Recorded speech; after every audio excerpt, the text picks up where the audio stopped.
appropriate, or are there other sections that feel more bluey and decision-y? Oh, thank you, Colleen, for recording. So maybe I was going to propose that we talk through that updated outline and that sort of division a little bit more. And then if we have a sense of if there's starting to be some key questions that we want to bring back to the committee in March. How does that sound? And other thoughts on what you'd like to use our time together for? Don't we have a meeting next week? We have a meeting next week, but we are not asking the work groups to have content ready for that because we have SEMSWA coming to do a presentation for the majority of it to sort of ask questions of another regional utility, I think from Colorado. And so that's mostly going to be the majority of the time. And so there might be some brief updates. I don't think we've totally finalized the agenda, but we're looking more towards March as our deadline. Great. Okay, and I apologize for perhaps my lack of understanding, but you sent 2 documents. One was a chapter 3 outline, and the other was something else. And so can you kind of review our agenda today and what kind of the nuances are between these 2 documents? Yes, the GP research notes for chapter 3, which are really just reading a suite of resources that either we previously identified or that you shared, Carrie, where I went through and sort of copied and pasted some key thoughts or points from those. And then I've been working my way through highlighting some of that about where it might fall in different chapters. It's not all relevant for chapter 3. But I mostly shared them in case like Lindsay wanted some cliff notes or like shortened versions of those readings. It's probably hard to follow if it's just like little snippets of ideas, but that is what that document is. Okay. Because I found, even though it was probably helpful to kind of pull out snippets, it was really, when I was scanning through it, it was pretty confusing. So I think that there's a couple of pretty good documents out there to kind of explain the concept of stormwater utilities. And I think we can kind of get familiar with that. We could probably just, I did a info dump that I had, and I think we could just highlight a couple of those that might provide some good foundational information. Sorry, Carrie, are you asking to talk through some of those additional resources? No, I just found it. Okay.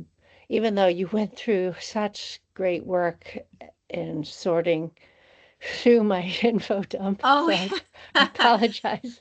I didn't mean but I for think it a couple of them yeah. were kind of probably more helpful than others, where they just provide kind of a foundational understanding of stormwater utilities. Yeah, And also, that document the may be treasurer's report was pretty useful long. or There was not. really only 2 sections in the treasurer's report that kind of touched upon the concept of stormwater utilities. Yeah, definitely. So I was proposing for most of today really to talk about the version 2 outline. Okay, great. Does that make sense? Yeah. Is there anything else, or should we No, dive but into that? Okay. No, that's great. Go ahead, Carrie. Sorry. What were you thinking?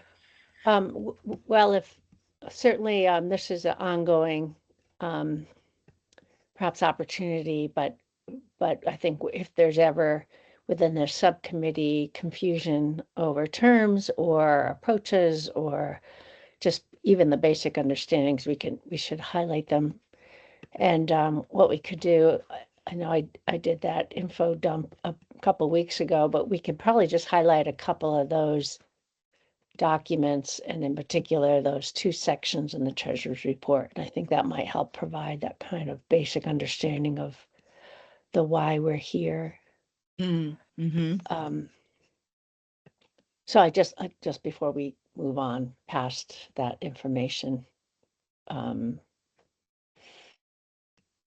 document. Suggesting that as reading to Lindsay or other committee members, Carrie, or mentioning it Yeah. in the report? Oh, Yeah, okay. other committee Oh, got it. members. Great. Because Yeah, it is a pretty, you again, I highlight the great work you've done, but it is kind of daunting. But then we could just hone in on, like 2 or 3 documents. That's it. And just to help everyone get on the same page.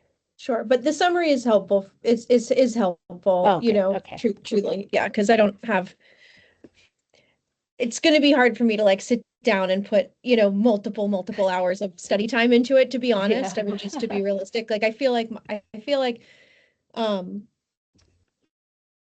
you know, I don't think that it's a realistic goal for me to think that I can be an expert in this subject. I think what is like realistic is for me to just sort of share like, my experience navigating the 3 acre from the like landowner, property owner, business side, and obviously we have a small town. I'm involved in a lot with the town. We've done a lot with the revolving loan funds or different things. So I feel like I'm more here to like more almost like in a like in a testamentary way, and then to just try to add value where I can, but I probably won't be able to get to like the level of competence and research that you guys have realistically.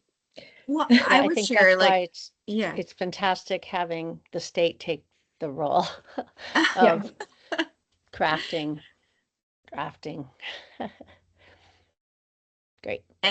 And also, Lindsay, I don't think many of us feel personally like experts as in stormwater utilities either. And I don't think this report needs to serve that purpose. We've Right. come together, we can summarize where there is prior in-depth lifetimes of research on these topics, Right. and we don't Right. need to rewrite that book. And really just kind of point to the resources available and the key takeaways, maybe. Yeah, Great. exactly. But I'm excited to just dig in. I mean, I feel like between, skimming through some of the stuff that you guys have sent and the multiple meetings, like, let's do it. Let's get in. Great. Okay, all right. One of the things before we get it, Sure. I did have a chance at looking at the Clean Water Fund.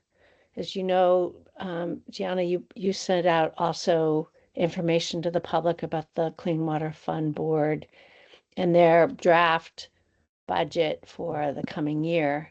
Mhm. And I think that's case in point of why we're here. There's zero funding available for the 3 acre permit or for regulated stormwater. And yet that's a requirement under the Clean Water Fund. And I know you much of the work is driven by the priorities that we've mentioned in prior meetings, the priorities set under Act 176 or something like that. And that was set 10 years ago. So here's when we're here today because of lack of funding, lack of technical assistance, lack of support for 3 acres, both that are in a private sector as well as in the public sector. And so that lack of resources forces us or should force us to think about, well, where's our clean water funding going today? And if we see a gap there, and yet the requirements are substantial, one of the recommendations in this report should be revisiting, and I've said this before, should be thinking about revisiting those priorities. That's a decision happening right now for next year. And so I just want to flag that as a critical part of our when we sit back and think about what are going to be our recommendations in this report. One important one would be to look at what we are funding today. I get it that we have below market interests, interest rates associated with the state clean water revolving fund, and those funds, loans, low interest loans, are available for stormwater controls. And so I get that that's an important funding tool, financing tool that could be made available to at least in the public sector. But that's a loans type system. And so how can we use existing funding as grants to help leverage, support, redirect it to address the regulated world? We do this with other clean water funds. We support farmers, agriculture that's regulated under our large, medium, and small farms. We use it to support municipalities in their compliance with the general permit, the municipal road general permit. We use it. So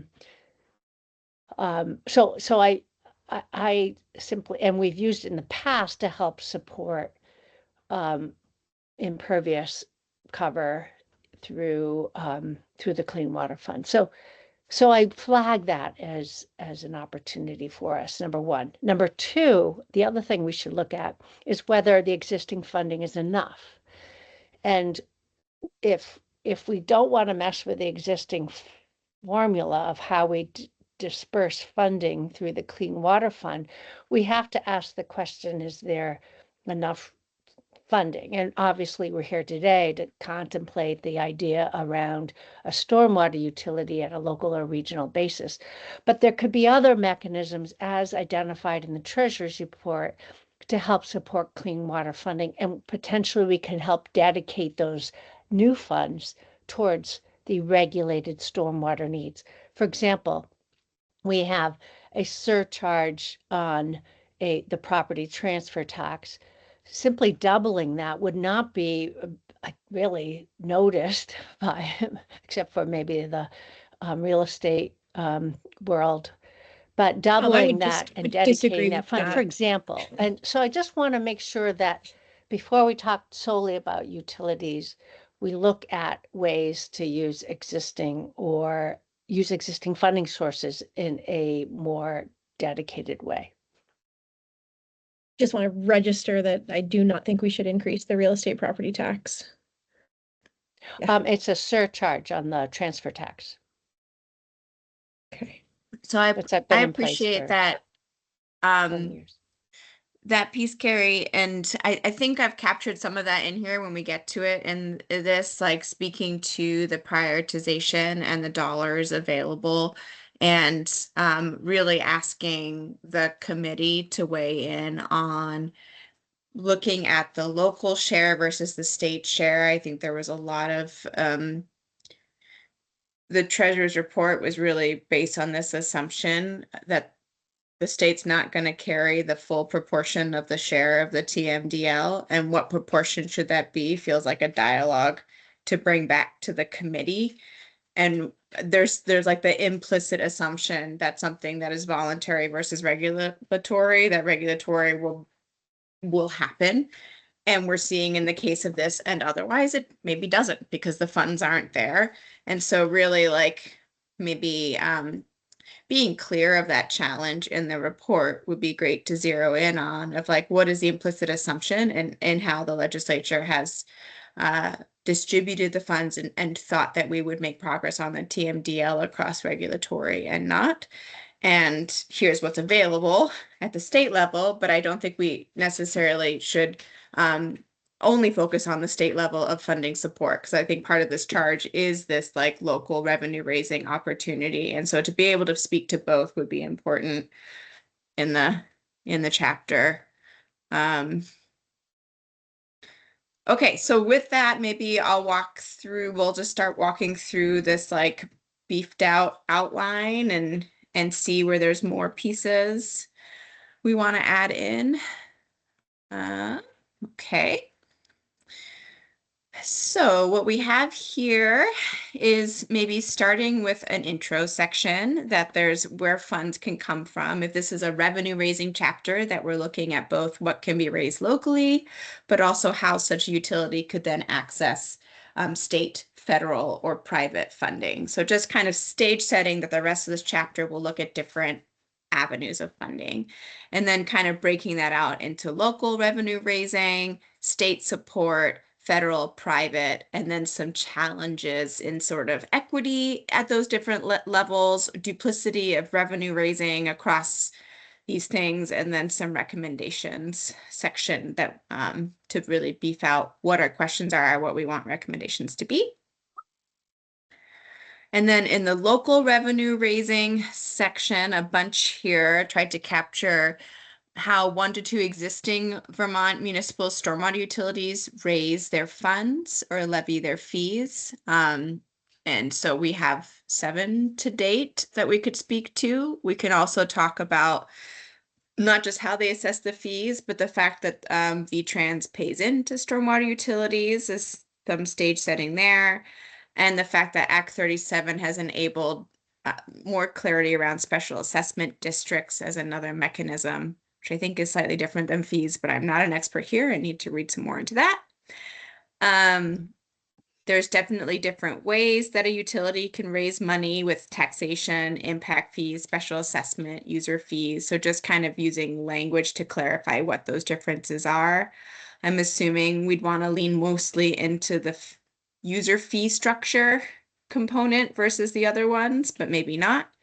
So having a section about different fee structures that have happened using equal share, population-based,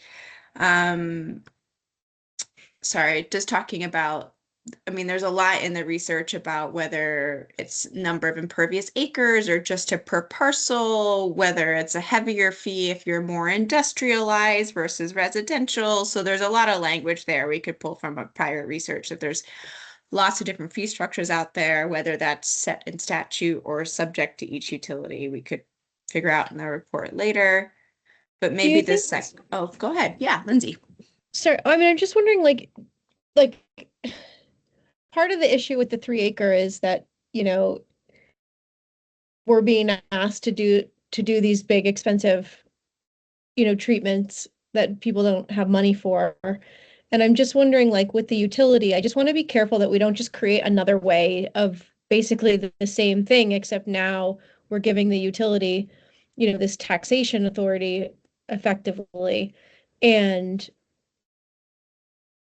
you know, the expense is going to be comparable.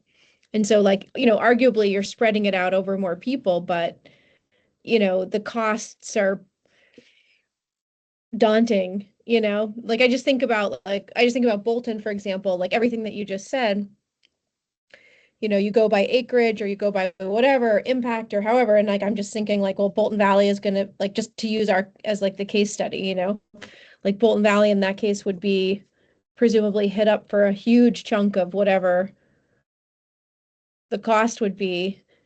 So, how is that protecting us from this $1 million price tag that we already can't afford, you know?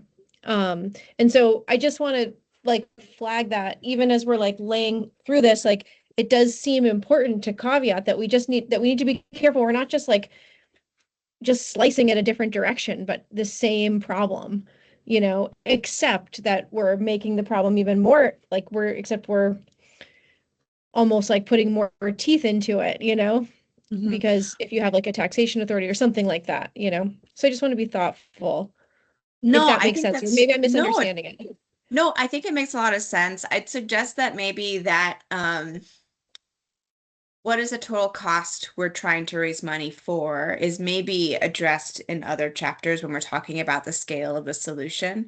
And when you're no longer forced to do a site-specific project, ideally you're finding a cheaper alternative. And so when we have other chapters talking about watershed scale, stormwater planning, Yeah. then maybe that cost goes down. And what we talk about here is maybe just like what are the different ways you can raise money, but we don't know what that target amount is I because, know, but right? it feels so risky because I feel like then everybody's going to be like, okay, great. We will possibly rate lower the price, so like, okay, so like maybe it goes from, 1 million to 800,000, great. And then in a disconnected section, where we're talking about funding sources, it's like, okay, well, we're not specifically targeting the landowner, but these are the larger landowners. And so we're going to just go to them through this different metric. You know what I mean? But the same cost, and there's still not the outside funding, like to Carrie's point about getting like making sure that we have the revolving loan fund or like whatever other things. Like I feel that it should be somehow caveated or cautioned maybe that we don't just want to basically find a different angle to come after, more or less the same group of people for more or less the same amount of money that they already don't have. You know what I mean? If that Right. makes sense. No, I think no, that's fair. And I think um what we're probably limited from in this report is we're not necessarily a feasibility study for a specific regional utility. And I would imagine sort of the math would need to happen by region. For sure. But The I think even just saying that, even just saying something along the lines of like, these are the different ways that the regional utility could raise money locally. Mhm. However, we just also want to acknowledge that, the cost burdens in this, if there aren't other, depending on the size and the scope of the mitigation activities, if there aren't other outside funds allocated, the burden may still be significant for the local, for the local landowners or something. And so we just want to like flag that. It's not like, boom, okay, there's all these great Right. ways to raise money. You can raise all this money this way. Like, I just feel like it's important to at least flag that, like, to connect the dots that that's going to be asking people for money that Yes. we know is going to be a lot. Kind of the same problem if we don't have outside funds or some different mitigation strategy that is significantly less expensive, which I just am not persuaded that maybe it will in some areas, maybe it won't in some areas. So again, I just feel like it just should just be like a caution, some Yeah. way to cautioning it. And hopefully, I mean, I've grabbed it here, and then maybe as the Yeah, language comes together, Lindsay, like take your eyes on it to make sure it's yeah, really capturing what you're saying there. yeah, And hopefully this whole chapter is not like this is the one solution or this is the one solution, but really articulating like this is how they've approached it. Here's the yeah, challenges with this. yeah, Here's the challenges with that. yeah. Um, and yeah, so like one of the studies that from the Western Kentucky University study, Carrie, it's interesting that does an analysis on like what is the average median and maximum monthly fee for utility payers across the country. So that was an interesting like one anchor point of are we talking about like hundreds of dollars a month? And for a lot of people it was like $7 a month. And I was like, well, interesting. Like, what does that look like when you math it out over 30 years versus, and so, but again, that's probably like feasibility study in an individual site and something to flag. And then there were Yeah. other things to flag in this, obviously, like access to data and the feasibility of different rate structures. So do you have the information about impervious surface for all the area? I think we're pretty close to there, but accuracy of data is sometimes contentious. Um, Also wanted to flag in here, and maybe this goes somewhere else, but the other chapters are really talking a lot about land access to do projects and like that being like a key challenge for a utility. And is there something in a fee structure that we could speak to that would incentivize land access for projects so people would pay less or not have Mm, to pay any fee if all they had to do was let their current system get upsized or mm, something mm, like that. So I think mhm, it's worth flagging that as something to dig into a bit. Fair. mhm. Um, and then, so there's all sort of like how do you raise the money and some challenges to that and the cost burdens. Then there's a whole section about like how do you bill, like the mechanisms of billing. Like, if you have a new entity, are you sending your own bills? Are you using the grand list? Are you billing? How do you enforce on unpaid bills? So some kind of challenges in that space. Yep, Carrie. I was just taking one step back again in terms of Sure. setting the table on this concept. And I think it would be helpful to identify criteria associated with the type of funding structure. And the criteria I'm thinking of is a simplicity, flexibility, which gets to your point of creating incentives for disconnecting stormwater runoff, equity to ensure that all residential, um, parcels are treated fairly,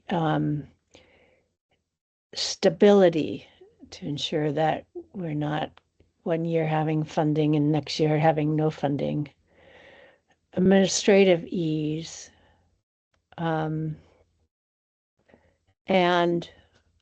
I wrote down these ideas. Of course, I can't read my handwriting. um, uh, oh, and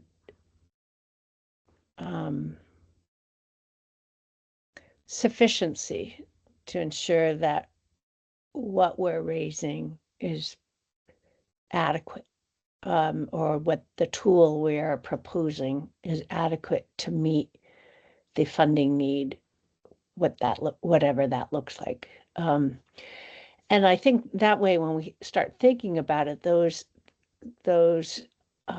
in kind of that criteria, set of criteria, could help us articulate, since this is the whole report is focused on this stormwater utility structure, we have a lot of flexibility within that umbrella to try to maximize these criteria. For example, we're a rural state, and we impervious cover changes as municipalities grow.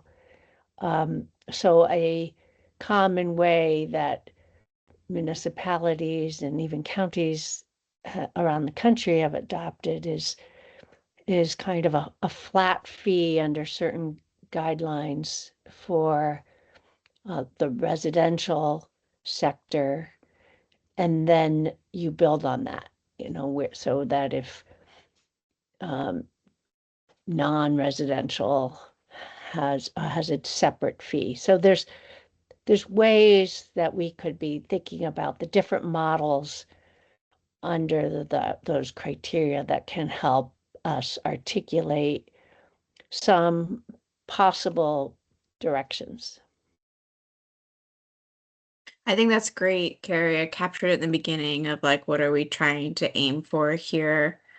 And maybe ultimately a question for the committee, you all, or the legislature is like, how much is this decided in statute and how much is this decided utility by utility? And this is sort of like things to consider. Would be good to know. And then again, I know I'm repeating myself, but just another thing for the legislature to consider is just existing funding sources, and do we have the right allocations of that? It's just Right. something we should be looking at. The legislature should be looking at with the governor. Okay, so should we continue on the local side? So we have sections about the different fee structures and challenges, the billing being a challenge. If there's existing entities that have fee setting capabilities like waste management districts, natural resource conservation districts. And then the benefits of local revenue raising being sort of the ability of the funds to be used more flexibly, like for operation and maintenance or to pay back bonding capacity. And then some caveats around like the authority to create one versus the ability to. So the need for public will. There's some great research into like the success of these being authorized in statute versus like actually happening and the need for communications and getting public will and buy-in. So I do think there's some need to maybe speak to that in the report as the legislature weighs whether they're like sanctioning and creating these or enabling them or what that might look like. Can I mention again? I always Yeah. seem to take one step back. The treasurer had in her report had a number of key comments where I think around let's see, it might be around page 78, where she talks about how clean water is a shared resource. She talks about the values of why we're here. How and how important it is for us to be investing in clean water. It's important to set the stage there. But also, we recognize with the data that's showing when is it do we get spikes of nutrient loading in receiving water, it's often a time during severe rain precipitation storms. And part of that is how we drive runoff into receiving waters and the the carrying of that sediment into waters where the nutrients are bound to. And so the more we can be thinking about runoff and reducing it does also not only deal with clean water, but it's also dealing with the public asset, as I just mentioned, but the flood resilience that we want to address too. So I just wanted to, again, set that stage, because when we think about we're all paying for it, regardless of whether we do anything, we're paying for it when we don't address our clean water needs or are paying for it because we're more vulnerable to flooding. So the more we can do with a clean water, in this case, this utility concept, the more we can create incentives within that concept, I think it helps to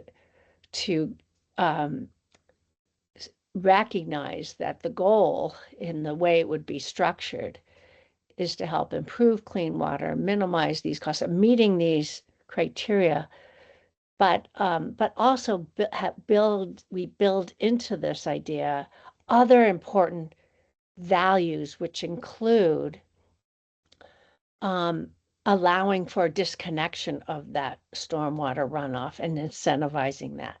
Recognizing we want smart growth in our developed areas, and how do we use this to incentivize and not disincentivize smart growth?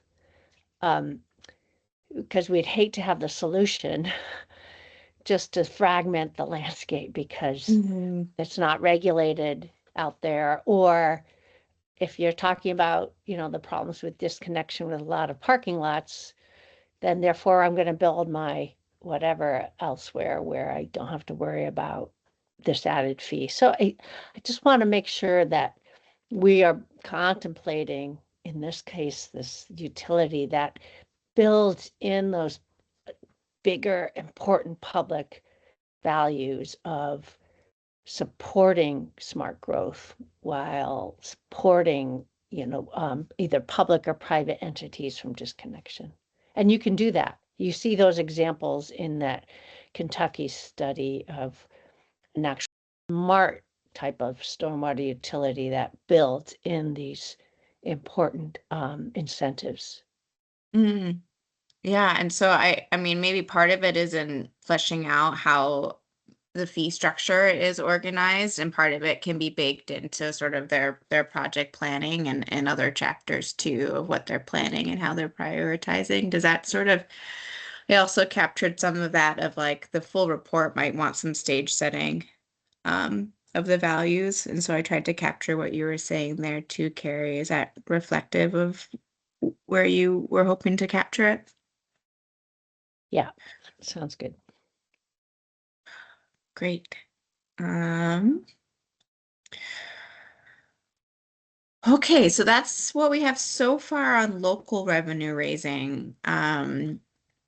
Again, examples of current ones, ways that they can raise money, fee structures, billing, some benefits, and also some cautionary needs. Is there, before we move on to state support, anything else for now? Obviously, this is iterative. Yeah, one other thing, if you don't mind, this is, Yeah. I'll keep gabbing. No, please. I want to make And sure I'm hearing you. I'm putting it where you're yeah. intending. First of all, I wanted to mention to Lindsay, I just used that surcharge on the property transfer tax as an example, but maybe it's not a good example. Maybe a better example is a nickel on bottled water. But anyway, the treasurer had a lot of different ideas, but I was trying to think about how to leverage existing funding sources. But I did want to think about when we talk about some of these complications or complexities of this whole approach, one way to go about doing that, and maybe I'm getting ahead of myself in the context of this chapter, but how we structure the utility doesn't have to have everything hitting the ground on year one. You could phase it. And Mm, phasing it is a way as we evolve with better information, more, attention to administrative costs, what and how to structure it to build those incentives in, as I described. Um, so what would that look like? I think in part of the treasurer's report, I think it also identifies areas, if you are going to a regional or some sort of utility model, there may be whole classes of land cover, land use that would be exempt from it. Why mm, put a fee on a park? Why put a fee on forest lands? Why put a fee on roads that are already being addressed through the general permit? Why put a fee on cemeteries? Those sorts of classifications that would be part of that structure. But it may mean that a simple year one would be a simple flat fee at a certain amount, residential versus non-residential. Maybe you could differentiate the types of residential to be small, medium versus large, or the type of non-residential, and determine what that breakdown could be, but keep it simple. So it gets to that first criteria, and have it as, this is not a tax, it's a fee. So what kind of service would that funding be made available, be to, and it would, because let's face it, Lindsay's business, as other businesses, are the economic engine of our communities. And so we want to make sure that we're here at the table, businesses with the public, because we all see the value of the clean water and the investment in that. So you make it with that public engagement is critical to see how those dollars would be fitting into a gap of funding, mm, of gap that we don't have funding for, and mhm. yet important because minimize that runoff. improve that water Mm. quality, reduce the flood resilience, improve flood resilience. So I just say that of thinking about in terms of phasing this as Mhm. perhaps a smart way of going about this approach as we take steps towards fleshing out what this structure would look like. Yeah, that's great. Sort of also helping with the human psyche and change management over time, right? To phase slowly. Um, it might also curry some more buy-in over time. Okay, I'm going to move on to state for now. And I have it split up into grants, loans, the total dollars to date available and on future funding programs on the horizon. Some of the challenges to state funding support. Yeah, so those are the main buckets. Right now, sort of in the grant section, caution about providing too much detail about specific grant programs since they change over time, but can speak about the scope and scale that's focused on municipal and private regulatory stormwater support. So that's kind of just like the stage setting section. And then we have the clean water budget and we have some Lake Champlain Basin Program funding that the state manages that also supports regulatory stormwater. So speaking about the clean water budget, the iterations of how the clean water budget has supported stormwater regulatory assistance, the different programs, the MRGP roads assistance, the MS4 formula grants, the 3-acre financial assistance, and also the incentive payments to form utilities. So it's all different line items in the budget, historical programs. So Can I, that's sort of like, oh, yes, can I Carrie. interrupt again? I Sure. mean, take the last one. I don't think it's adequate enough. I think what we do is it's 25,000 after the fact of a municipality standing up a utility. A Mhm. municipality needs 75,000 or 100,000 to get the consultant on board to Mhm. establish a utility. I mean, that's the kind of incentive we need. So while I appreciate, again, the posts setting up a utility, I think we should be looking at the structure of our current incentives within the Clean Water Fund to question whether it's really adequate. And maybe that's why we only have, what, 6 or 8 utilities today, and most of that is being driven by the MS4 permit or the urban polluted streams and the TMDLs associated with those urban polluted streams. It's not being driven by the 3-acre permit. So I throw that out I mentioned that because that's again another opportunity for us to be looking at our existing processes to determine are they adequate enough to create the right incentive, financial incentive to help municipalities get over that finish line.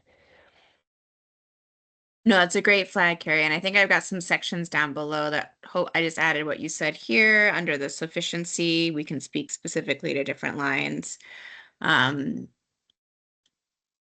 but hoping that some of this report is just sort of information sharing on what the current state is and why there's challenges there might be helpful um, for folks unfamiliar with it. And so for loan section, we have the revolving loan and the forgiveness. We have the Whisper, which does technically fund stormwater. I don't know if it has yet. And then under this section, really talking about I think I tried to capture in here the benefits of this being low cost financing and the disadvantages being subject to federal cross cutters and obviously the need to pay it back. It's not free money. You need good bonding capacity. And so really having a sense of the scale of whether a utility would be able to take on that debt and pay it back, how much this serves it, unless it's forgiven. So a section there. talking about how it's been invested in to date might be helpful. Stage setting, all of the ARPA investments, what the state's provided so far in grant making and loans. And Can I, then oh, yeah, I'm sorry, interrupting. go ahead, I'm please. always one step behind you. On the V-Trans municipal roads general permit, Mhm. that's a great example of um, when every municipality falls under this general permit and need to do their part to try to disconnect road runoff coming into streams. So where there's that adjacency. What this program does is give every municipality, they don't have to apply for funding. They don't, so, you have small towns and they receive funding based on a a determination of how much connected road they have to surface waters and how many road miles they have that are connected. And so every municipality wants to do the right thing. They get training and they get funding. Um, it would be helpful to kind of evaluate of under the 3-acre permit. I think you all have the same program, similar program supporting schools, where schools have parking lots adjacent to streams. How do you do the evaluation and design and implementation relating to public schools or schools adjacent to waterways under the 3-acre permit? Great. Are there other categories of, again, thinking of just the public sector, where we can do something similar? I don't know what that looks like, but again, evaluating existing incentive-based programs under the 3-acre to determine what additional partnerships could come out of how we implement the 3-acre permit, at least in the public sector. And then that can get into public-private incentives too. So if a private landowner adjacent to one of these parking lots, perhaps there's a public-private partnership there to help support the implementation of 3-acre compliance. So what I'm reading into what you're saying, Carrie, is suggestions in grant program design that this report would want to capture. Is that what you're kind of getting to, speaking to the MRGP being formulaic, and we have an MS4 formulaic grant currently as well? Like, Yeah, I'm thinking again, different creative ways to help support needs under existing funding levels that are proving successful and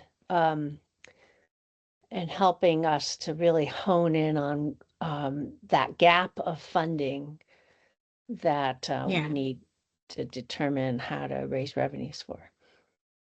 No, that's fair. And I think just from the program that's been trying to design with a couple $1 million, a $500 million problem, we've definitely been wrestling with like how do you make, $2 to $5 million go as far or in a strategic way to meet this need. And so we'd probably be looking, I think from the program's perspective, what the legislature could weigh in on is like allocating funding for this effort and less so on the exact program design. I think recommendations on that is certainly welcome in terms of like making it equitable, making it efficient, administratively simple. Um, in terms of the outputs of this report and what gets baked into statute, we'd probably be like hesitant to want a full grant structure articulated in law, just given like how much we learn every day about the needs of these communities and where we've been shifting. Um, but I do think it like can definitely make space in here in terms of like recommendations for considerations in grant design. Um, can go kind of, I think maybe in the challenges right now.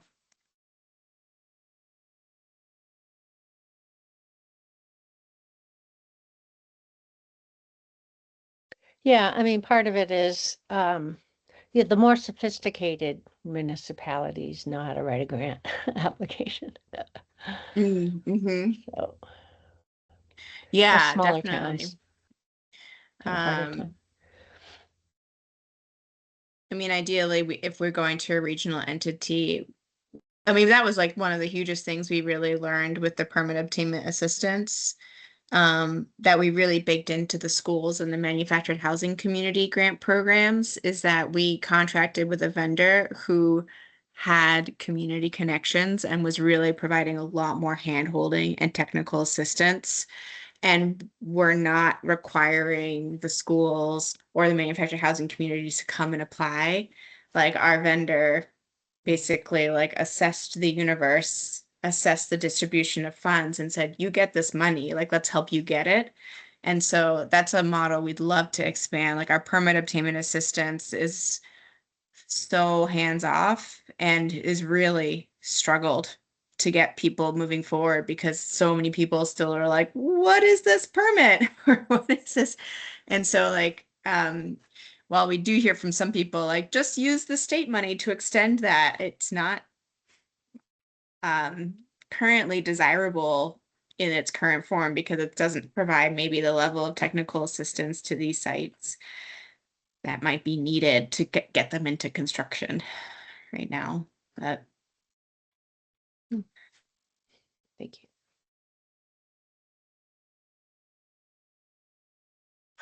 But I'll capture that here, Carrie. And then, so I do have a section on like, well, what are the challenges to accessing state funding? And so obviously sufficiency of that state funding is a big one, particularly on the grant side. And so I put one line item here. We can talk about other ones.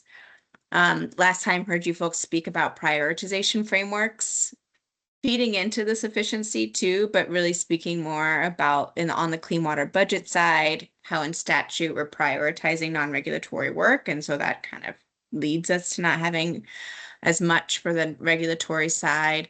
And then the SRF also, this is the reason stormwater kind of falls to the bottom and never gets funded. There's prioritization in statute that sort of deprioritizes stormwater work. And so there's really like structural things that are making that money hard to access. Certainly eligibility, some contemplation about whether the utility is public and private and whether that would impact their ability to access these loans or grants might be something to speak to. Carrie, you just spoke about like how easy is it to access these funds, sort of technical knowledge of a loan application or grant application, things like that. Whether certain expenses are eligible. So in general, we've funded a lot of design and construction, but O&M has not been eligible. That's harder for a utility to get those kinds of expenses covered. And then some recommendations in program design based on some models that are working, based on what you were saying, Carrie. So that right now, and I've highlighted this in yellow, I feel like this is a section state can really take lead on providing content on, but obviously welcome your folks' review and editing there.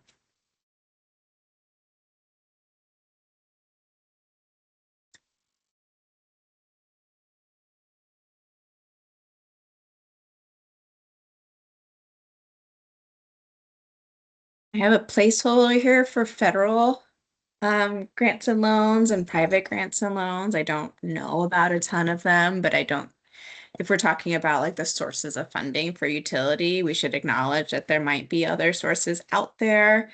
We do have the annual Clean Water Initiative Performance Report, which articulates federal funding partners. And so maybe there's something in there we could pull from. But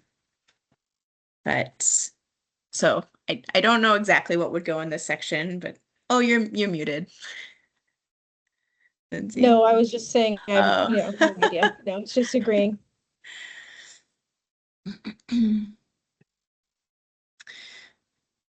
So that's like the first section maybe of this chapter is like what are some options, local, state, other, and then some challenges in each of those. And then maybe we can weave in, Carrie, what you were saying about what are the actual goals we're aiming for here with like equity and sufficiency and predictability. But we had already identified some equity and duplicity challenges, so I listed them here. So one is this idea about the current MS4 stormwater utilities and sort of what would happen in with those MS4 ones and that duplicity. I thought this would be a place where we could talk about how state level funds are raised. I think that was one of the biggest challenges with sort of launching the Clean Water Fund is like, does a per parcel and all these other fees charge people twice effectively for your bottle redemptions and your meals and rooms, and now also your impervious acres. One's going to your local utility, one's going to the state. It's all coming back again. So there's a lot of different ways that people are paying into this, whether it's into the state bucket or it's into the local bucket. So making sure that that's pretty clear. Maybe part of what you were getting at, Lindsay, like you're still paying the money just to different people in different places. We'd want to speak to the V-Trans charges, just whether or not they continue to pay into utility and still have to be held to their own TS4 obligations. So those are some duplicity ones, and then there's some equity ones about what do we do with sites who've already invested in projects to date? And also, what does it look like if entities kind of cross different utilities or different watersheds? How would they be feeding into these? I think you're right. This might be the area to put that comment that I had or the concern about it, you know. Seems like a good spot for that. It could like prelude it up top and then speak more to Yeah. it also down Yeah. below. What are you thinking, or what is the conversation around how to treat people who have already taken steps? You know, I mean, we've done some minimal stuff, but I know some people have really started down the path. Um, I don't know if we have an answer to that. We could see what the committee would recommend. I mean, we certainly have had some thoughts about the impact fees and if we did, if they were removed or reduced, reimbursing people who have paid impact fees. mhm, We've talked about the scope of these utilities, not necessarily just looking at forward projects, but adopting all existing stuff. So if a site has already installed, now they no longer mhm. have to maintain the expense of that and the maintenance Right. of that. And so there's still sort of a benefit there, and maybe their fee paying into Could utilities reflect much it. lower. Yeah, Right, exactly. right. That makes sense. Yeah, something like that. So there's some pieces to And unpack look, there. I don't. and it would be interesting too, because like a lot of places I think are kind of where we are, which is like they've done the initial studies and, paid for the studies, but the implementation is like, oh crap, so like they're not like necessarily like jumping on the implementation, but a lot of the work has been done. And so if those sites are still deemed attractive theoretically in this, some of the like those projects could be adopted like that. Like I don't think that that work necessarily has to go to waste. Right, right, exactly. We still have a suite of project opportunities almost fully designed, Hmm. which is beneficial to the utility. Hmm. But agree. I mean, that's probably one of the critical reasons we had with the updated general permit pushed everyone to 5 years after 2028 for Hmm. construction. Like even the people that have their permits now, like to Hmm. buy us this time, really, to Yeah. figure out if we are doing something different here. Hmm. Yeah.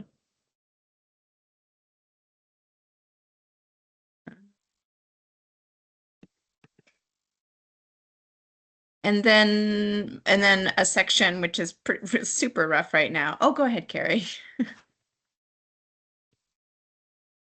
I also thought maybe might be one step back, but also trying to push us forward too. I was also wondering whether, in addition to those criteria I mentioned, we can also start thinking about if we are in that chapter to talk about what a structure of a utility would look like. One idea would be what would be the categories, the property categories or classifications that we would recommend that a utility could consider that to address those criteria that I had mentioned earlier in order to deal with the equity issue and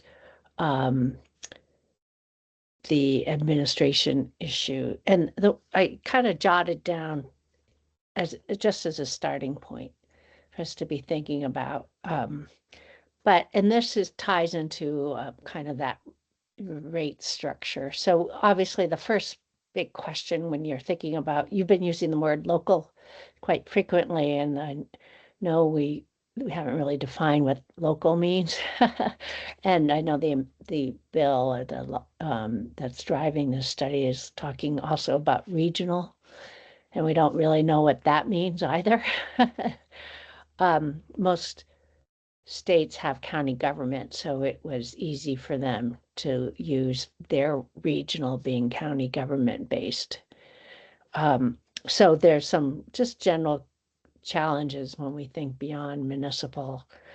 But all that aside, different categories, property categories could be, classification categories could be your small, medium size residential, your duplex and triplex residential, your large residential or low density residential. And then you get into the non-residential, when I suggest two categories there: small, medium size non-residential. That could also include high density non-residential properties. And then the fifth one would be large non-residential or low density non-residential properties. And those categories come from some of the literature out there. And the reason why you'd want that is that, as I mentioned before, is that you would want not to treat all properties the same. You would want to give a acknowledgement of certainly the average, and to also for ease of use. This is why 80% of stormwater utilities out there across the country use this concept of equivalent residential unit. So they treat all that small, medium size, that first category I mentioned, as your equivalent residential unit. It eliminates so much administrative costs associated with trying to evaluate aerial photography to determine how much impervious is associated with that residential unit. And they found through data analysis that there's really very little differential in these categories. So again, just as a starting point to be thinking about what would a structure look like.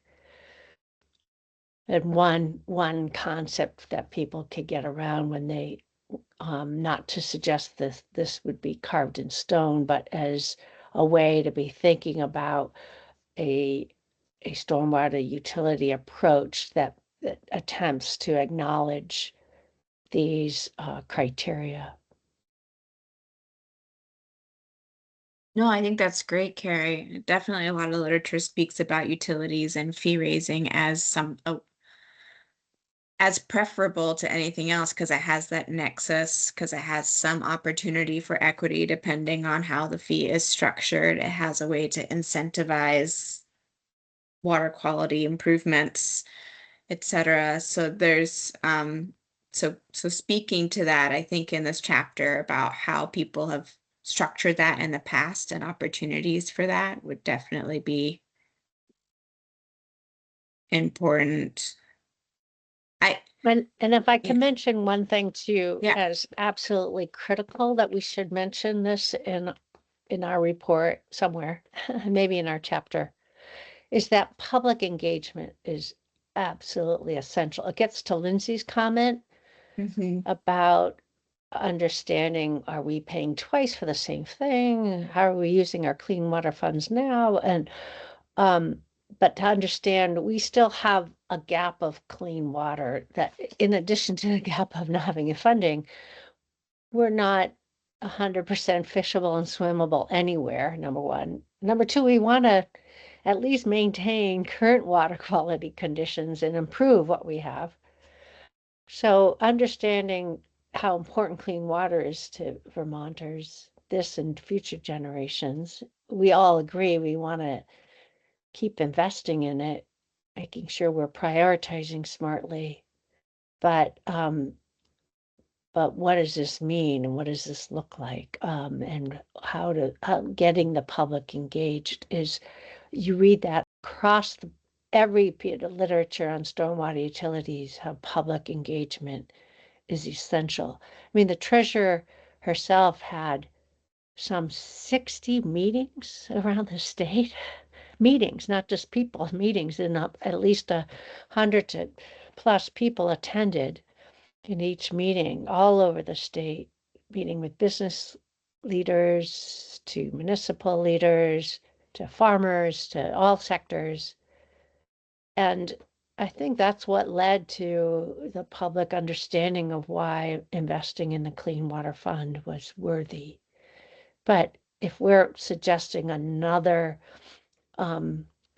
effort here, that all the literature said understanding the what and the why of a clean water utility is essential. That public engagement is essential.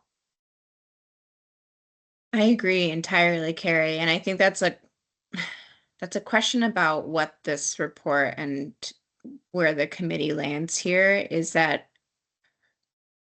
part of my leaning or thinking is that some sections of this are like giving the flavor of some options to the legislature, but specifically about the local or regional new fee idea.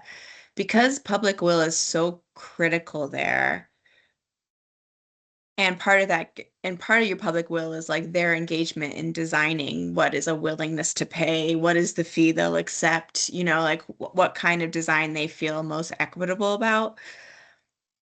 One of the things that I proposed in these conclusions is like maybe where the state needs to focus on is ensuring that there's capacity to stand up that formation, that they have the fund, like more funding in the formation of it up front. Like you, Carrie, you spoke to how the utility payments are only 25K a year.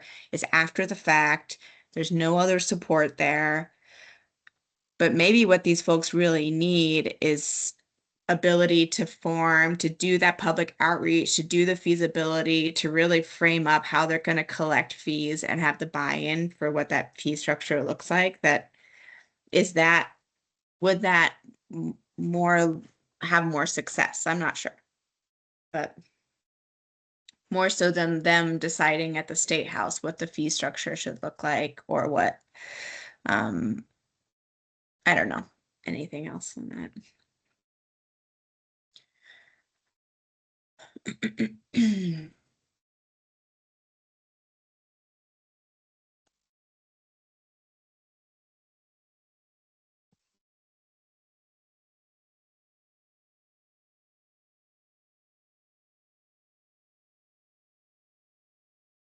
So right now in the conclusions, and this is a bit of a hodgepodge, I think this will definitely be the place to feed out more. I've got the phasing in the changes suggestion, Carrie, like any one of these, how do you phase it in over time?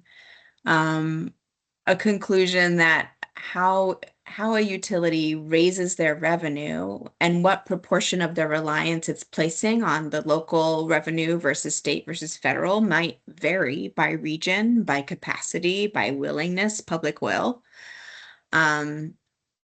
If there are, sorry, this is not a sub bullet, but if there are recommended changes to prioritization, so we could pull down from other sections of the report, whether that's for the clean water budget or for the SRF.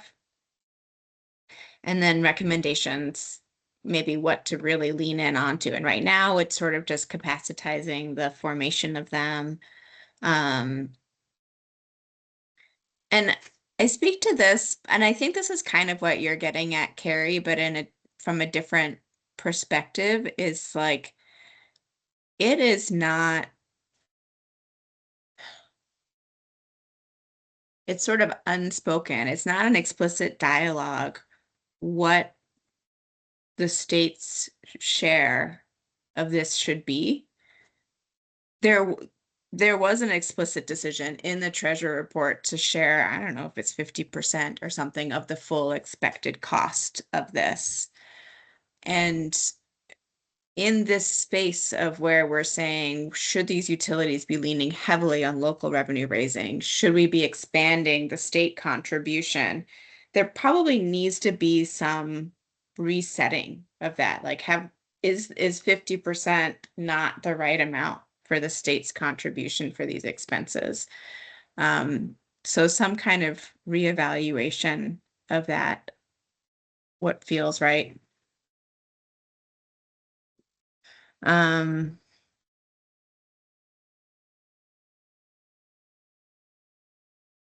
So that's basically where that's at right now, but certainly this is the blue. This is more in your folks' wheelhouse than ours, I think. Can I respond to that? Yeah, Comment? sure. What comes to mind maybe in the context of this report, hitting on the points you just made, I can hear your a bit of I don't know, exhaustion factor already. or Oh daunting, not exhaustion, no. daunting. And perhaps again, I'm always trying to bucket things. And I know some things overlap, buckets overlap, but at least it gets to the 80-20. But what comes to mind is in this context here, we talked about big picture, the criteria, the staging idea, Mhm. the different categories, land use categories. Another way to think about it would be tracks of responsibility.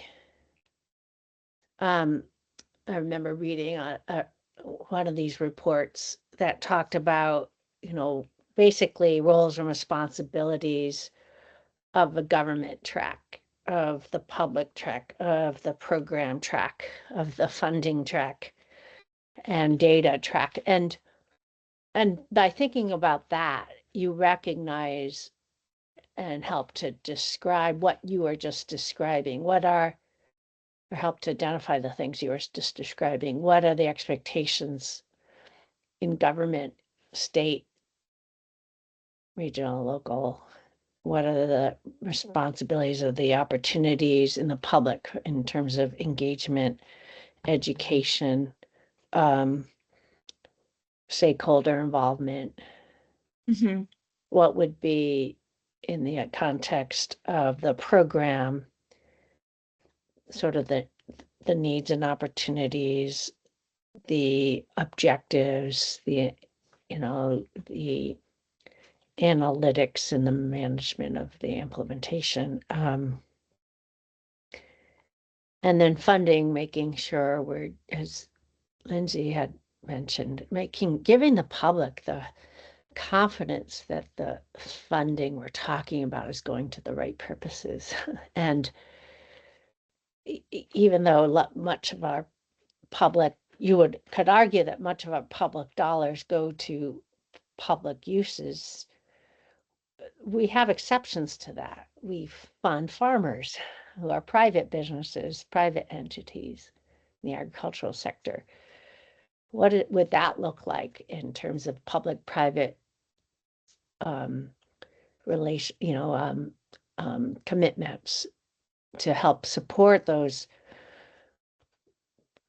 In my case, in my small town, downtown businesses and their parking lots that are oversized and under managed. What does that look like? And so having kind of thinking about um, the roles and responsibilities of the various tracks to lead to a successful implementation might be one way of thinking about that.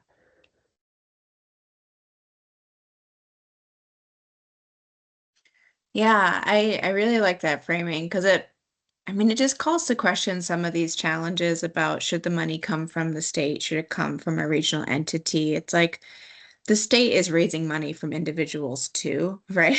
And so it's like, what actually is an ideal set of services from the state? Is it, and if a per acre fee is ideal, is that ideal at a regional level? Is that ideal at a state level? And the current fee structure at the state level is not ideal for other reasons. Like it just calls into question a little bit, goes back to that duplicity piece in some ways too. Is the state better suited for raising the funds and distributing the funds? Is the utility better suited for just at a regional level saying where the priorities are and project planning? And so I like your framing of just roles and capacity, um,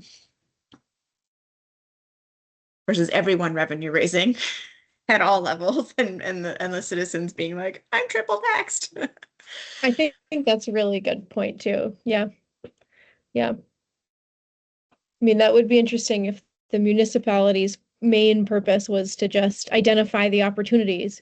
And then there was like, maybe it's like through the agency or something, like an analysis of the projects and the impacts of the projects, and then some type of selection process. Like maybe it doesn't make sense for every community to do a project, you know? Like Mhm. where are the greatest impacts? Where's the greatest bang for the buck? Because like we also want to be economical, like we want to be getting bang for the buck. And so maybe it is like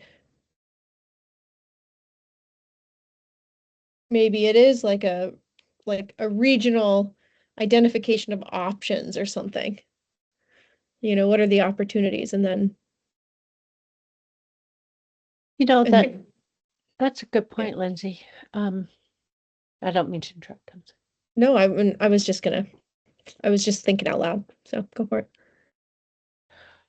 The state has watershed planners, and those planners are have regions, and they typically are the conduit or the the face and the ears for municipalities, for landowners to help identify those projects. And I believe we're really focused on the 3 acre, and they've all been identified. Um, we have a rotational, the whole TMDL is built on this rotational basis where the the state plans on going from watershed to watershed over a 20-year time period to address and meet the expectations by sector by watershed. And maybe there's, again, looking at, are we providing enough education support, technical assistance to support that kind of watershed rotational basis, um, and time to, if we haven't been as effective in terms of providing that kind of outreach, education, support, technical assistance, then what and how not. I know the legislature responded under this bill by giving 3 acre permittees more time, but still in the context of the TMDL. But um, it's again, maybe this is an opportunity to kind of revisit that schedule, to make it still in the context of expectations to meet the TMDL goals, but we really want to make sure we're all in it together, supporting these these those that are subject to the 3 acre permit. And what does that look like? Yeah, it is interesting to ask like okay, back to like what are we solving for? And we do have, like you said, Carrie, the watershed planners have sort of implementation tables in their tactical basin plans with a whole suite of project opportunities as an appendix to the Winooski watershed basin. Here's all the stuff that we can do. And maybe one line out of hundreds is like implement 3 acre. And another line is very specific, like do this river corridor easement on this property, or, there's a whole suite of opportunities there. Similarly, or maybe on a more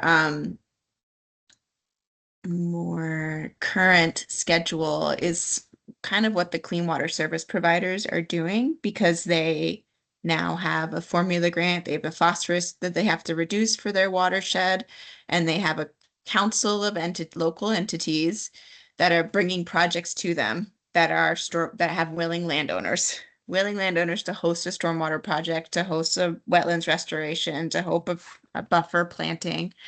And so they have a whole sense of like, what are the opportunities now in our watershed to solve for TMDL, but on one side of the equation, on the non-regulatory side.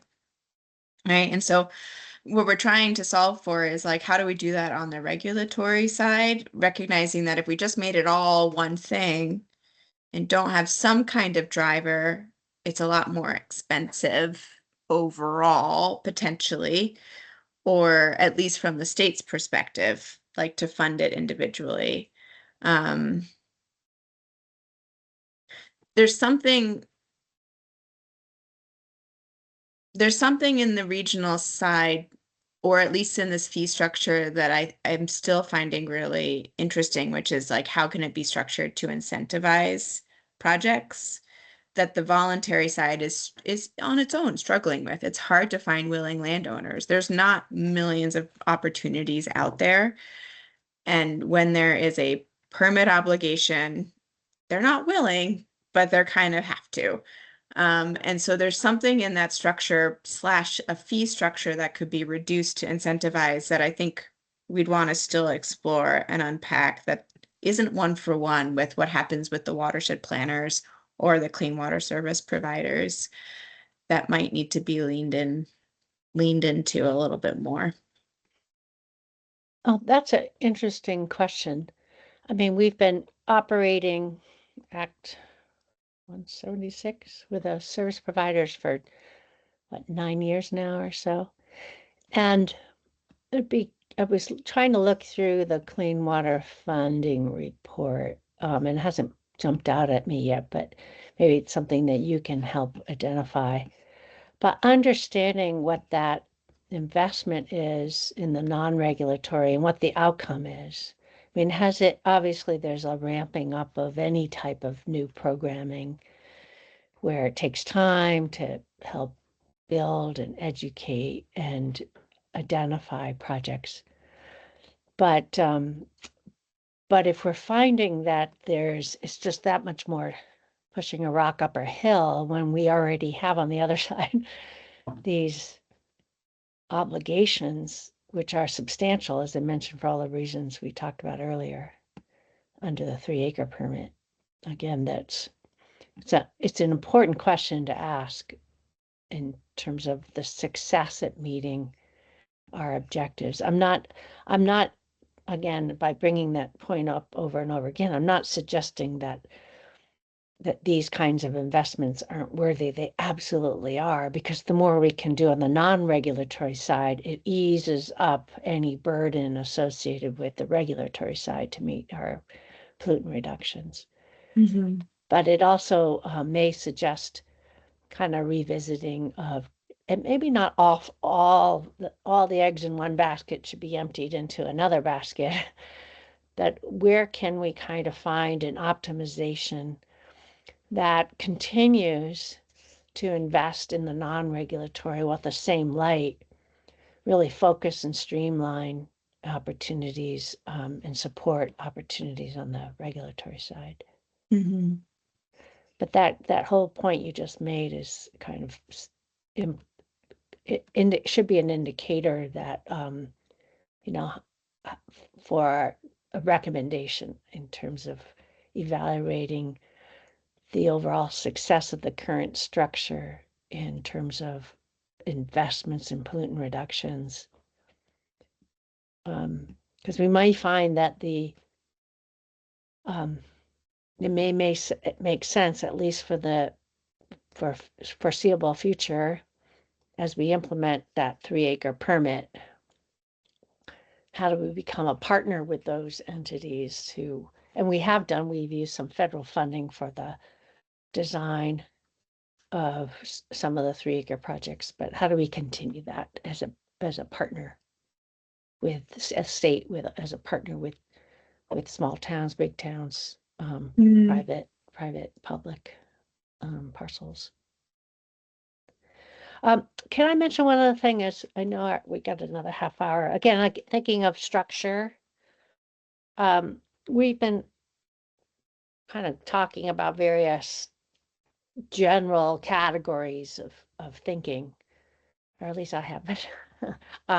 Categories of criteria, categories of land use, and what that looked like, categories of approaches and roles and responsibilities. But another category would be simply the overall design of a utility. There's options under that too.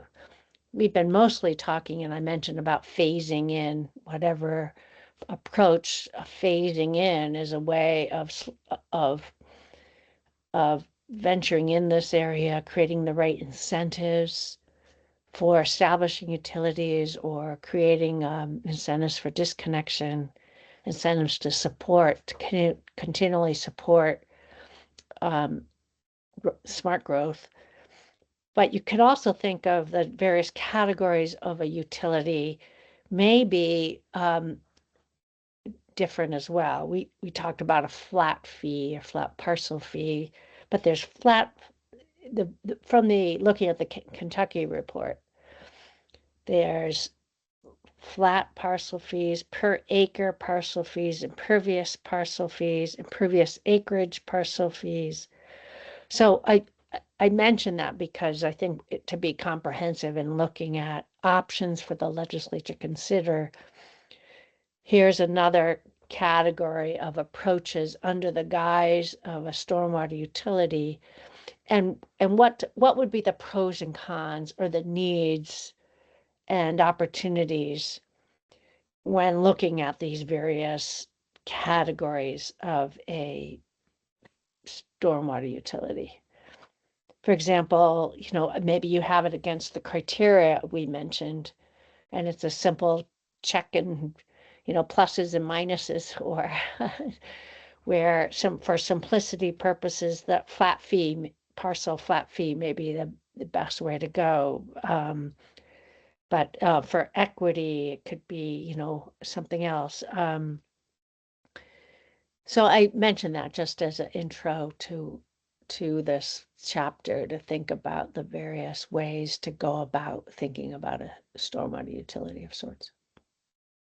I appreciate that. And I think that one or two of the resources you provided kind of does that analysis a little bit, like which one is more equitable, which one's more simplistic, which one is, Right. yeah. And so maybe we don't need to recreate that in the Right. report, but just Great. say like, hey, this is why we're listing out these factors. These factors are valuable for what are we solving for, Yeah. and should be contemplated, and they vary across these different fee structures. Yeah.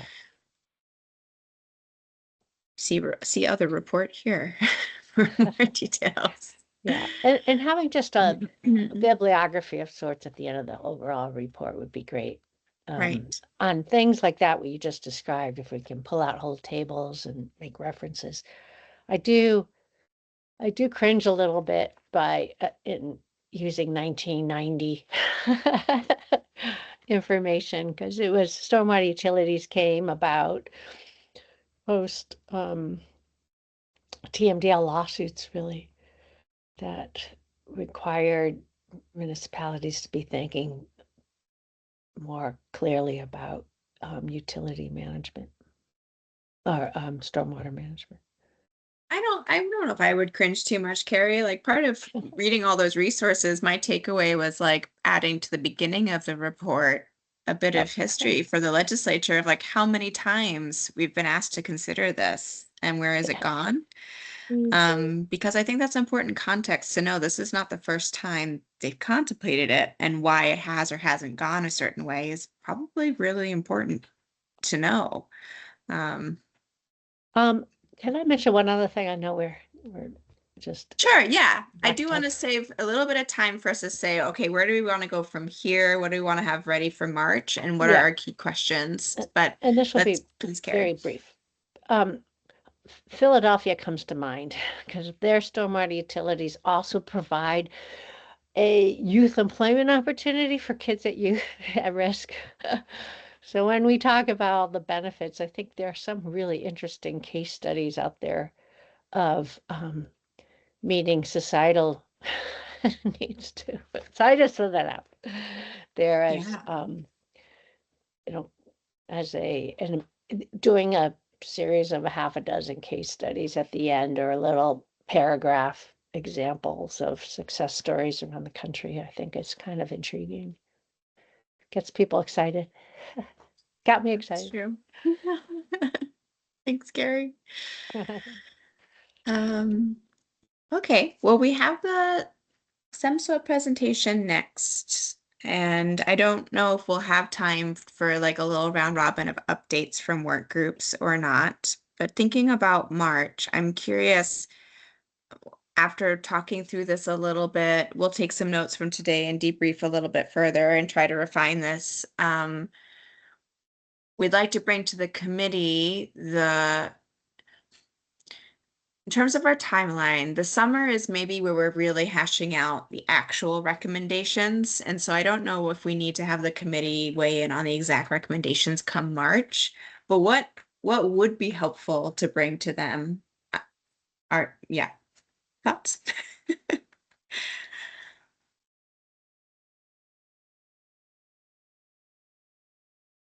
I mean, maybe just an update, you know, like, I don't know. I mean, I just think about like, well, what do we want to hear from everybody else? Just sort of like what they're working on, really, especially if we're not gonna work on the recommendations till we get there. It's just really about getting everybody up to speed on all the different pieces, maybe. I don't Mm, know.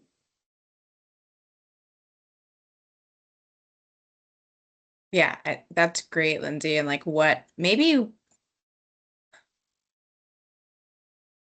what this report tackles and what it doesn't, I feel like is part of the discussion we've had today and might be worth asking the committee to a little bit. It's like,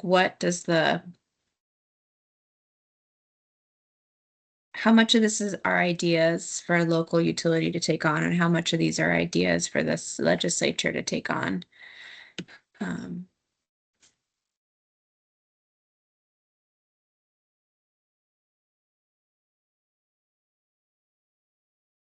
I'm not sure.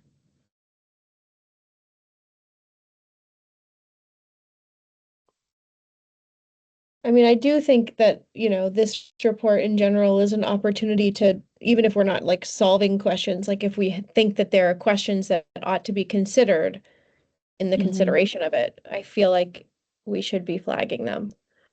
mhm. Even if we're like, we're not going to obviously answer everything, but I think that's helpful guidance for the legislature. Yeah. Are there pieces of this where, I mean, Carrie, you've spoken a lot about all the different fee structures. I'm curious, and we've talked a little bit about sort of state level grant making, the volume of money, whether how much should go to regulatory or not. Are there pieces here where you both feel like you do want to make a recommendation and see how it lands with the committee? Like, we want to recommend that regulatory stormwater is a tier one priority for the budget, or we want to like maybe there's some water testing that would be good, testing of the waters that would be good in March based on where you folks are feeling you want things to be captured that are not just questions, but are really, I mean, I feel like as far as that's concerned, I'll just speak for myself and other people who have more whatever, other people might feel differently. But like, for example, with the revolving loan funds and the clean water revolving loan fund, which I feel like is like the main target that I picked up from the conversations. I mean, I think I don't know how we could speak to that without going through an analysis of what are the impacts of like wastewater plants that are getting, getting this money now and then figuring out how to value them against each other. I mean, I think the cost, like they're if we're gonna affect, I mean, on the other hand, saying like, well, if we're gonna make if we're gonna say all this stuff has to happen and it has these giant price tags, there's got to be some funding attached to it. You can't just go to like the citizens and be like, find the money out of your pocket. You know what I mean? Like that's just not realistic or fair. Um, so there's got to be some funding sources attached to it if we're going to require it in this way, whether in whatever way. Um, but whether that's like whether we want to go and say, okay, well, the Clean Water Revolving Loan Fund is the source, and this should be moved up the priority list in that. I feel like that would just be really hard to answer. But I don't know if this is kind of where you're getting at, Lindsay, but I might be missing like the question too. no, I don't know. You're Yeah. not. But I'm wondering if part of what you are trying to get at is whether a certain project is more or less effective for water quality than another and where the money should go. And that is really hard to do at the scale of the budgets. I think that like where I've seen it land is that we have a line item for a bunch of money, $7 million to the clean water service providers, not to specifically wastewater, specifically that. And then that goes to a region where they then can have a bit more capacity to do project by project analysis of the cost efficiency and compare this stormwater project to this buffer planting to that wetlands and really make that kind of decision.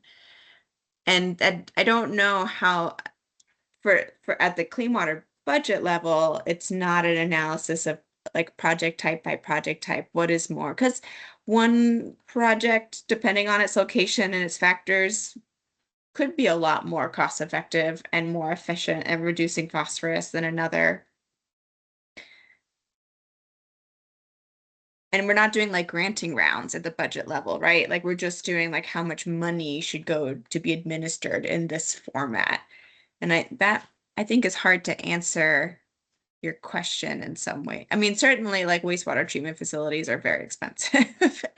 Our marginal increase of phosphorus is like incredibly expensive in a lot of those technology upgrades in general. But there's also high need for certain communities and other reasons you'd want to invest in wastewater treatment facility upgrades over stormwater. Well, yeah, I hate to get into that kind of analytics to try to argue one source versus another. I mean, for wastewater, phosphorus is highly available. It's like rocket fuel coming out of wastewater treatment plant.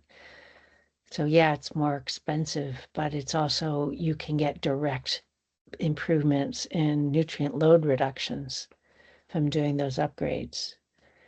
Um, and let's face it, developed landscape retrofits are just expensive. And yet at the same time, you can achieve those phosphorus nutrient load reductions by just solely relying on conservation of floodplain and wetland function or I mean, agriculture is a big source in many of our watersheds. It's been historically has been under engaging in nutrient load reduction. Why it's a cheaper alternative now. And what we're here today is because 3 acres have been under managing their runoff. So, but at the same time,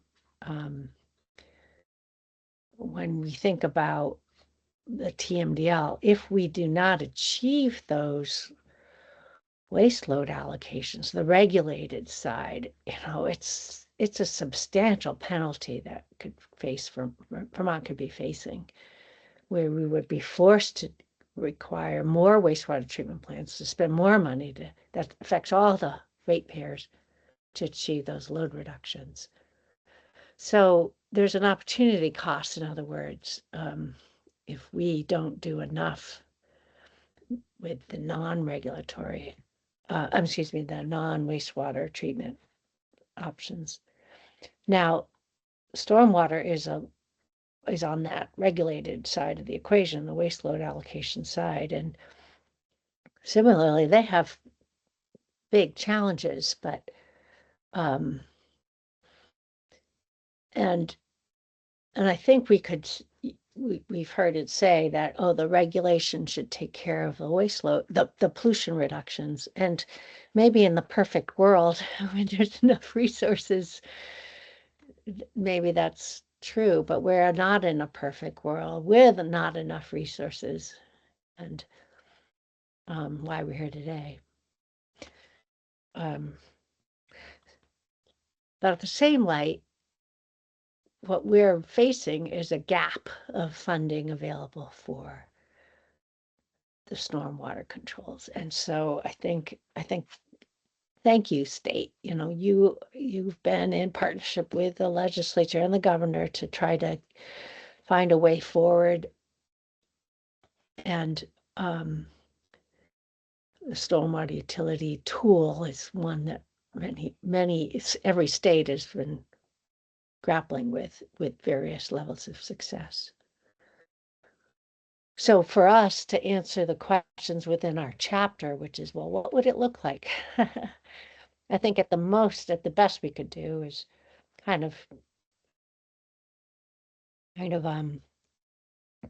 talk about what we talked about today. Maybe that's what we report. We should be looking at existing sources and any potential for reallocation or enhancing those sources. Obviously, as Lindsay had pointed out, not enhancing any of those resources. There are winners and losers. That is, if you raise fees, there are winners and losers to that. Losers are those seeing those raised fees. The winners are you get cleaner, more resources for cleaner water. So there's no free lunch, in other words. But we should at least ask those questions. Look at existing resources and what we're funding. Look at existing funding sources and whether there's any way to enhance those. Look at our educational programs and how can we enhance that for greater engagement with the public. And then if we are wanting to know more about the utility model, here are those various categories that we've put together. And I think what we could report back is chewing on those categories. There's something we haven't done yet. We're just now brainstorming them and at least now thinking about them in the context of those criteria. Maybe we haven't identified all the criteria. We welcome feedback from the other subcommittees, other members of the group to offer feedback of these questions we've identified thus far. And this sort of framework of various buckets and structure that we're thinking about.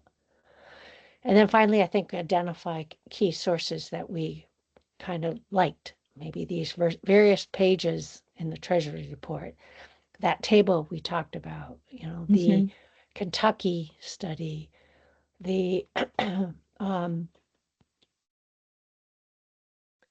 that I think that letter to Mike O'Grady. I guess I just need to reach out directly to Mike. I couldn't look. Oh, you got it. Look at that. Oh, I had it. Can you take a picture and scan it to me? I don't have an electronic copy. Do you have a smartphone, Carrie? Oh, I could take, well, it's a few pages long, but I could take, it's Nowadays, 5 pages long. I'll take pictures of it. that would be I think great. I have a scanner even. I could That's what I scan was it. gonna say, a scan, but even the phone these days can read a photo, and if it's a document, we'll turn it into a PDF, depending on your phone. So there Oh, might be a way to like okay, I'll figure it. scan Anyway, it from have a here. copy. But I like it because it's just simple. It's 5 pages. Stormwater utility is kind of thing. Um, Okay. Well, how does that's a that great sound? suggestion. Thank you. I like your like existing, enhancing. That's a nice structure to think through as well. Colleen's been taking notes. We're going to share this in terms of next steps. We're going to share this recording with Danny so other committee members, if they want to tap in, can see this. And Maybe what we can try to do to support this work group, I assume we would want one more meeting before March, and what we could at least, and what we could do to prepare for that is to take the notes from today, see if we can revisit this outline, start to, as we can, flesh out the text where we know we can feed in the text, and then start and do a mini outline of proposed talking points for the March meeting that this work group could look through of like what we're sharing, what our questions are, and talk through that in a meeting mid to late February. Would that work? Would that be useful and move us forward a little bit? yeah, I'm not sure I can make that March meeting, by the way. Oh, Maybe that's oh, a good the thing. the Keep study me. committee one? Oh, okay. I'm sorry, Carrie. Sorry we'll miss you. I have it in my Um, calendar, but all right, Lindsay, you're on report out then. Oh, no, definitely not me. I Well, think at it's the least 12th, right? oh yeah, Danny just sent a reminder. Or yep. Um, so it'll be the 12th. And so then that adds extra value to maybe the three of us and four of us reconnecting before that, Carrie. So we make sure we capture any readout or report out. You'd want to make sure that we get to the full committee. Yeah. So that would be in February Or when are you out in March? How from soon are you? March 4th. Okay, so it's going to be I'm before March back. 4th. I'm back for 16th, 17th, and 17th. And then I'm gone again on the 18th. So I have 2 days, 16th, 17th. I'm back. In But that's March. too late. Yeah, that's in March. Yeah. Okay. So sometime between now and March 4th is when we will Yeah, but town meetings the 3rd, and reconvene. I'm the moderator for my town. Should they vote to reappoint me? Good luck, Carrie. No. Um, Year 3 or 4. So either March 2nd really would be the only day the in March, latest. since town Okay. meeting's the 3rd. Colleen, do you mind sending like a little bit of a scheduling poll and just checking our calendars too, and we can get Yes, a of reconvening? course. Thanks. Could we Does do it two in hours February? What's in that? Could February? we do it at the end of February, like last week of February? Yeah, Instead I of think trying we to push to can. I'm March? just trying to buy us enough time Okay, to start to really flesh out some text. okay, yeah, right, sure, And sure, so sure. the later we can, the better for that. But yeah, we can certainly do I'm late out of February. town the 1st and 2nd, so if there's any way to do Okay. it that last week, like even, the 23rd through the 27th, that would be, I can be super flexible those days, Okay, great. pretty much. Great. Did we think 2 hours was a good block of time for this conversation? Do we want to do that again? Could we do less?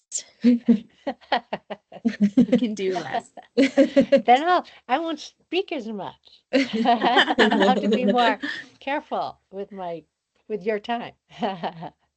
We could put it on for 90 minutes, Lindsay. Would that be better for your I think schedule?